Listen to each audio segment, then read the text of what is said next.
Honey oak, it's no joke. What you're looking at here is one of my old cabinet doors for my upstairs bathroom, and it is made of honey oak. And if you look closely, it's ugly as crap.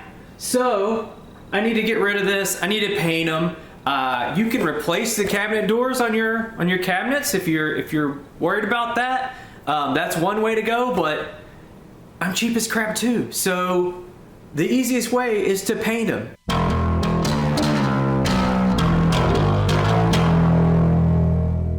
And after doing tons and tons of research, I think I finally got it figured out. And I'm not gonna lie, I'm not gonna sugarcoat it for you. This is labor intensive. Lots of hours to save money. Who knows, and maybe is it worth it to you at the end of the day? I don't know. I can't answer that question for you, but honey oak, it's characterized by very large grains on the wood. You can look at this, instead of being just a flat, color or a flat texture, like a lot of cabinets are, you can tell these are wood. And that's obviously what they're going for with that wood look, with this nasty brown color you got. Therein lies the problem. You've got this texture. So if you're gonna paint it, you're probably still gonna end up with the texture. If you're okay with that, continue with painting. There are things you can do to alleviate the texture problem a little bit, like adding more coats, putting a leveling compound on it, but that is just bonkers, okay? I'm just gonna paint them. That's all we wanna do. The other problem with honey oak is if you look, see how it catches the light? It's got a big amount of sheen on it. Basically a clear coat, a annoying clear coat. If you see the sheen here, you turn it around. There is not as much of a sheen. I mean, you could see the light bouncing off of it, but it's matte. It is wood back here. It's not covered with a, and that's a protective covering so you don't get crap all over it like this has on it. So those are the two things. So the problem with this is the texture, you can't get rid of. The sheen, you can get rid of, but it sucks. So you're gonna have to have a combination of chemical strippers, a lot of sanding, some caulk to fill in the gaps, and then picking the right paints and primers to make this a successful project, okay? If you look behind me, this is the same honey oak. So it looks all right. It's got new hardware on there that I put up there that can spice it up a little bit. You can definitely see the texture still there on it, still very wood-like. You're not gonna get rid of that, but I think it adds character, and once you're done, they look way better. They look much better than that nasty brown, especially after having some more hardware on there. Speaking of hardware, that's your first task. Look at this monstrosity.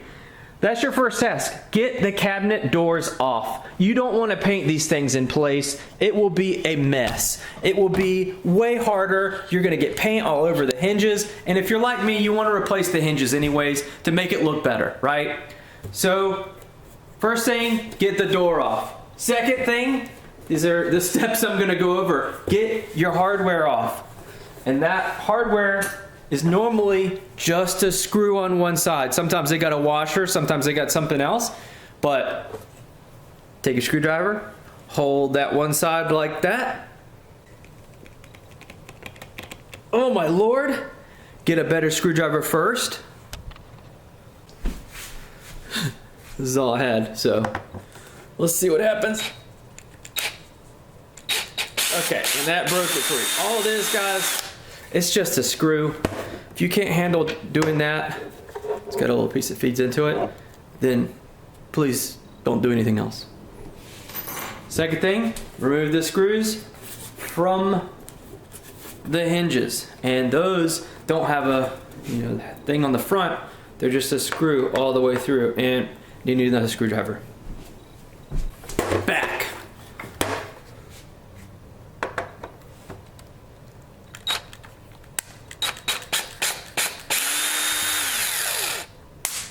Screw one, screw two, hinge one. So, get that off of there. Here's another question you might ask. Hinges, if you want to reuse your hinges, if you want for some reason to reuse something that looks this bad, more power to you. But a note for that, keep your hinges marked in some way with the cabinets that you have, so you can put the same hinges back on the same door. Because if these have been adjusted or anything like that, you're gonna have to do it again. Now, repaint your hinges? I would say no. Let me show you why. Here's me repainting the hinges on mine. This is the original one. I repainted, and where the moving parts are, I mean, it looks decent. From 20 feet away, it looks fine. But where the moving parts are, it's rubbed back off. I don't think you're gonna get out of that. I would recommend against doing this. I've done it, it doesn't work good. And for the same amount of work and about very cheaper for the price is originally $0, but for the same amount of work, you can get something that looks way better and it matches your other hardware. Right now I got kind of a clash going on. We got like brushed nickel, kind of like a, I don't know, some other type of nickel. So I would recommend against painting your cabinet hardware unless you just really like it. The next step you got for your prep to get off any other gunk you might have. This just goes with cleaning this thing. You're gonna have to clean it anyways, so that's what we're gonna do first. This one had a little bumper on there, get rid of that crap. And then the next thing is to use soap and water or anything to just get whatever has baked on there over the many years you've had it off. If you want to get fancy, I mean, you could just regularly use detergent if you want. You just want the crap off of there. But if you want to get fancy and like not damage your stuff, Murphy oil-based soap or anything that is made for wood you can use. So get in there and wash it with a rag. Use a rag, use a paper towel, use your hands, I don't care. Just get it clean. So what I used here was an old toothbrush and a rag to agitate. You're just going to need something that's smaller than your fingers to get into those corners and crevices that you're seeing me get in here. And you're going to be amazed how much junk comes out. And you need that out to get the paint to adhere. So do a good job.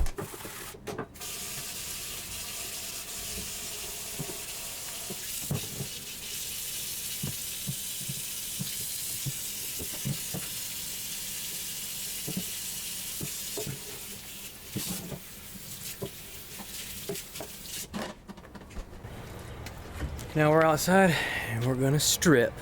This is a liquid sander deglosser.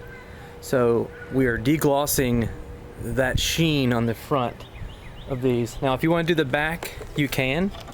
I'm mainly targeting just the front surfaces of these. Well ventilated area or mask. Make sure you use splash goggles because this stuff is messed up. Use a lint-free cloth. Now I like to use an old nasty undershirt that has had the armpits turn brown over time. So those are great rags, but anything you're gonna just toss afterwards.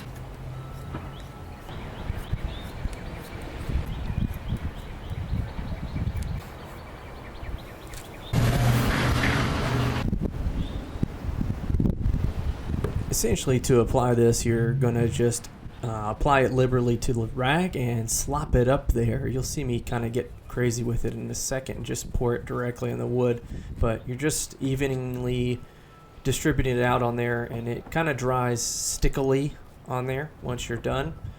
And you'll notice that it kind of loads up on the rag you have, so keep flipping it over. Also, don't forget to throw it away afterwards.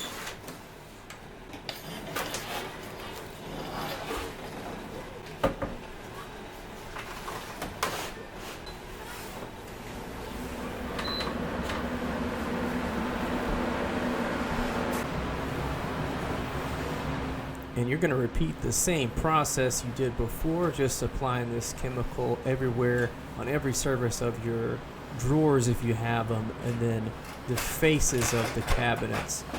Now, I will say you're going to find a lot of spaces that you wouldn't really think about, so you end up using a lot of this stuff, but just take your time and you'll knock it out. Remember, the stuff is corrosive. Look, don't do this without gloves on.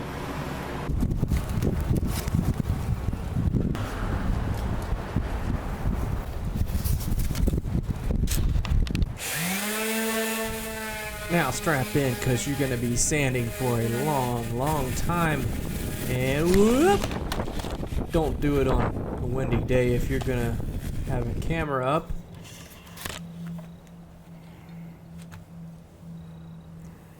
Here you can see what it kind of looks like when you're peeling off that sheen. Getting down close to the bare wood. And that's the inside where it hasn't really been sanded, so you'll be able to see your progress as you're going through. Your sanding pads will also load up with junk as you're doing it, so make sure you're replacing them. For all the hard to get to parts, I use the sanding sponge just to get into the smaller areas that my sander couldn't get into.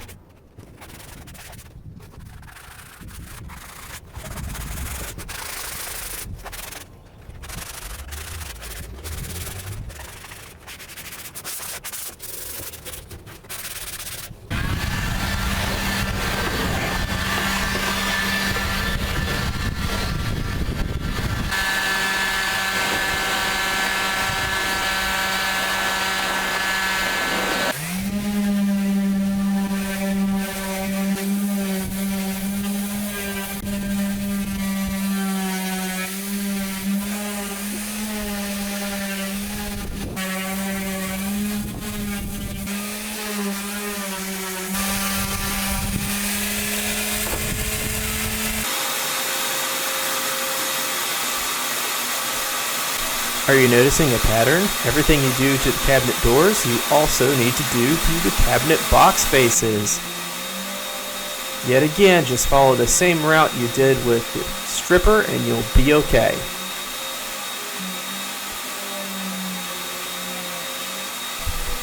If you notice, I'm using a shop vac to cut down the dust. Another thing you can do, if you want almost no dust, is to use these sanding sponges and keep dipping them in water to get the dust off of there. It works pretty well, but it's a lot more work. Afterwards, make sure you remove the dust with some type of rag. Next step is caulking.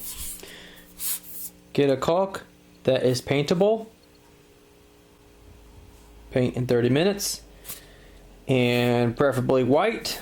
I guess you could do clear, but you want caulk that is latex.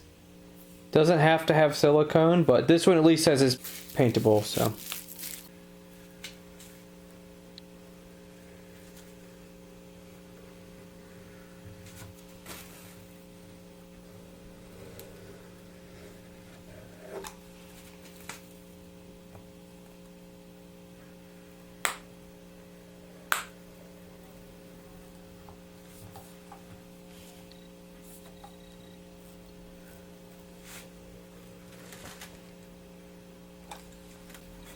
Soap and water. Finger. You might ask why we're doing this. Well, there's two reasons. Number one, you're trying to make a smooth surface where those two panels meet to have your paint adhere to. If not, you're going to be having to jam a whole bunch of paint into that gap and it's going to look uneven. How do I know? Because I've already done, a couple cabinets before this, and that's what happened. Found out that caulk just makes it a lot easier. It is an optional step, obviously, but it's worth it in my opinion. The second reason is just for some added stability. When I took my cabinet doors and shook them, they wobbled a little bit, so this just keeps everything nice and tight. What you want to do next is figure out what is the least important viewing angle of your door. That is to say, the side that you're okay with potential holes in. My doors, they're on the ground, so I'm gonna be looking down at the top of them all the time. I'm never gonna see the bottom, right? So to make this method work, we're drilling holes in the bottom to put a mug hook into. So get a drill bit that just slightly smaller than your mug hook screw size here. And you're gonna drill 2 in there. And you'll see why we're doing this in a minute. Right in the top. You don't have to go a huge amount in because you're putting this mug hook just enough to hang it. There you go. Do 2 of them.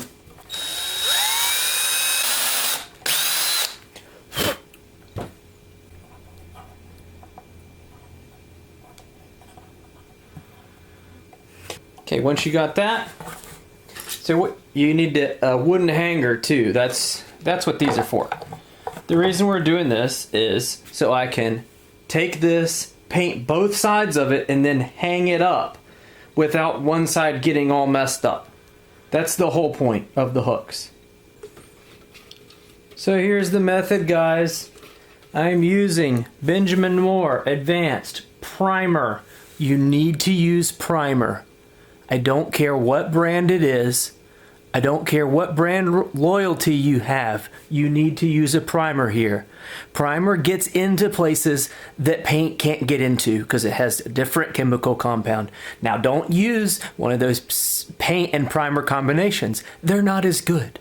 It's just basically more paint, and it has a different application. Here you need primer. You've sanded it down enough that you're getting almost a bare wood in some spots. So you need primer, no exceptions.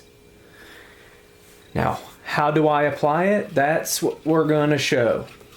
What you're gonna do after you stirred it up, don't shake it. Don't you dare shake it. After you've stirred it up enough, you need a brush.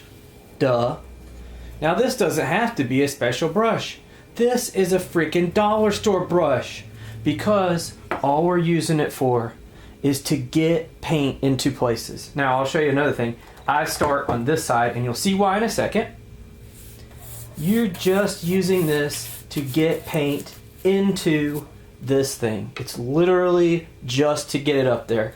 Now you're taking the brush, this is where the brush is actually needed, and you're jamming that brush in anywhere you can into all those weird little crevices and cracks, because we're going for full coverage. Now we don't want globs, but we want full coverage.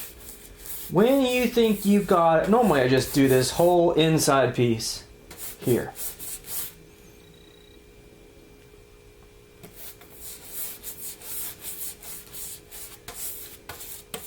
When you think you got it is when you bring out the next tool, and that is a foam roller. This is the specialty tool you need.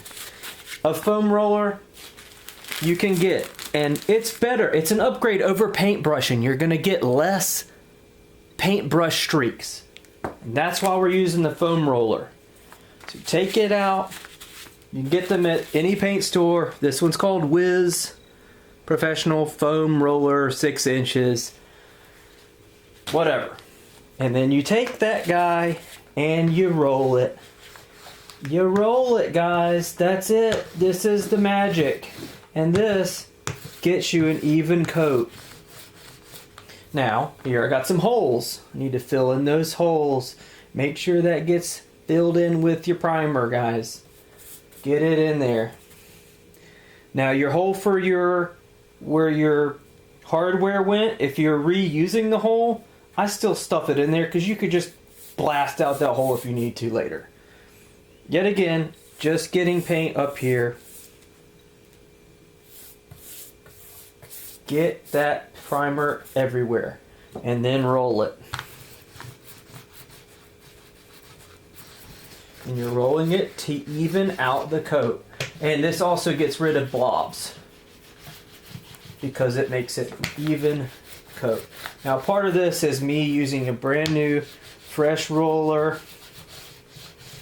It has to kind of absorb some of the primer to get used to rolling here. Now, and that's why here, I'm letting it go a little bit because on this inside, remember we put the caulk in there. What you can do is take your brush and kind of use this to suck it out of the corners if you get too much in there. Pull it into the middle. See how I'm doing that? And then you can roller it again.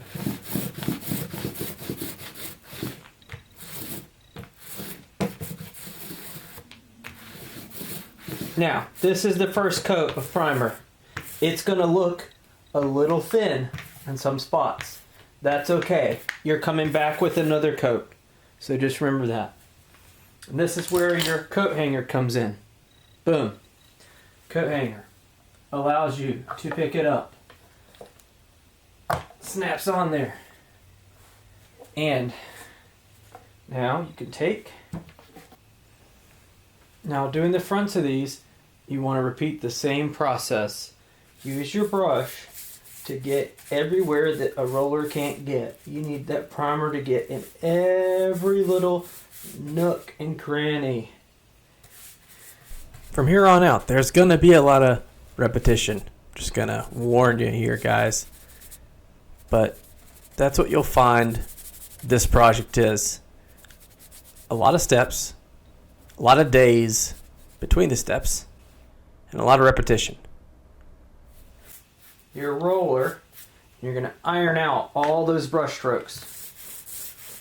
You could push down a little bit, not too hard that it slides, but see how those brush strokes are being replaced by a more smooth texture. As that texture builds up over time, it looks a little skeletal right now. That's because it's the first coat.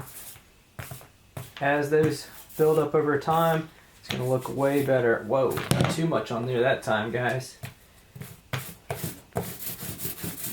But we want to eliminate the brush strokes.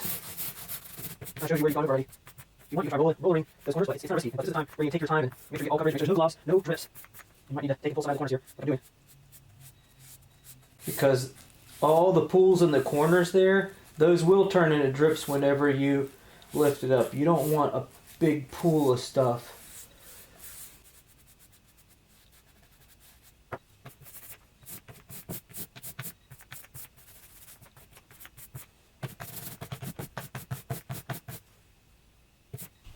Yeah, once you got those brush strokes ironed out, so when you take your hanger, you snap it on there.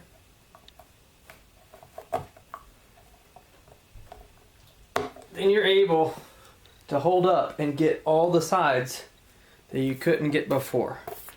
And this can get rid of all your brush strokes on the sides and any drips you might have.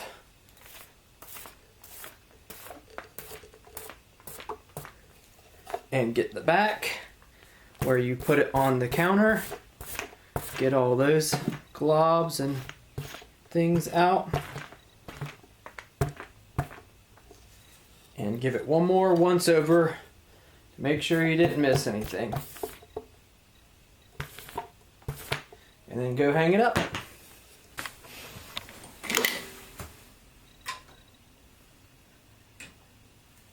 There you go. Make sure you have something underneath it to catch any drips if you need to. Oh, here's another little tip in between coats. If you don't want your paintbrush to get dried out, put it into a plastic bag with a wet paper towel.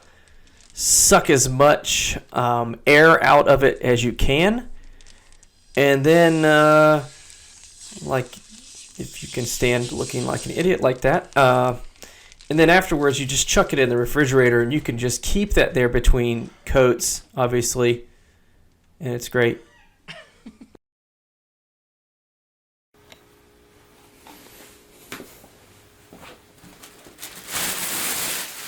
As I was doing the painting in the rest of the cabinets, I came up with a different method. Obviously, feel free to use the other method. It works fine. But this one just uses a plastic garbage bag and what we'll call a TV dinner table. And the face of it is roughly the same size as the cabinet door, you'll see, and why that is an advantage in a second here.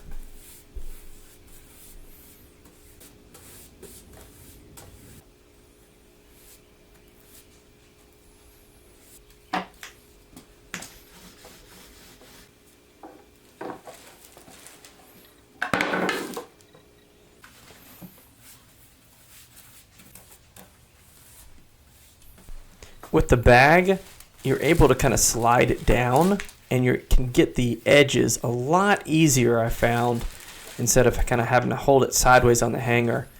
And you can see I just able to pull it off the edge there to get those sides. It just makes it a little bit smoother.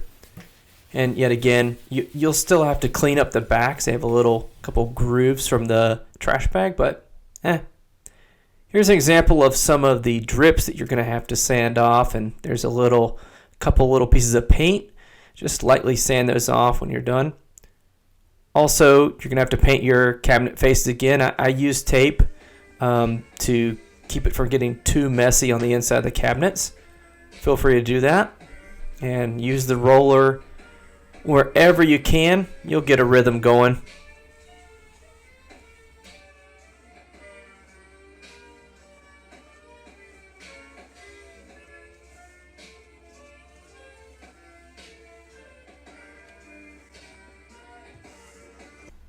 For the corners, you can do tape, or you can try cutting in and just being very careful with the paint like I'm doing here. Obviously up at the top it's a little globby, but I think I probably cleaned that up. This is going. Just be cognizant of that.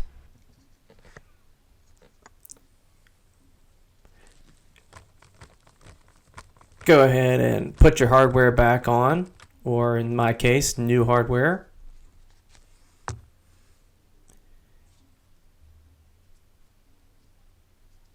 Make sure you hang the top one first. I just felt it's easier to do, so you're able to line it up that way easier. And make sure you're pre-drilling your holes so you don't split your cabinet doors or faces, sorry. And you're able to, once you do one, make sure you check the alignment there and the spacing on the bottom.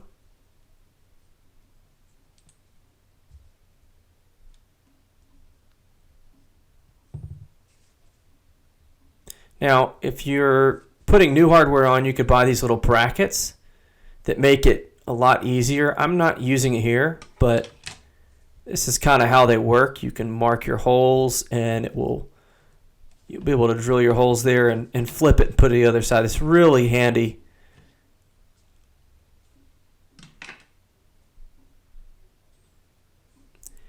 If you're having trouble with getting your hinges to sit flat, you can use these shims to kind of jam up underneath the hinges and break off a little piece. I didn't end up having to do that. Make sure you caulk your corners. Again, you're going to want that finished look. And please don't make fun of my caulking job. It takes a lot of passes. Oh my gosh. I get it cleaned up after a while, I promise.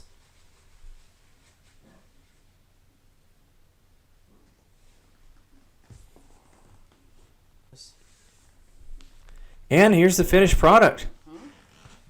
I think it turned out pretty well. The roller really was the star of the show here to make it look pro quality, in my opinion. Overall, the color change and the texture change is out of this world for how little I spent instead of buying a whole new vanity here. I heavily encourage you to do this if you have some time to spare and you want to, give something a facelift pretty easily.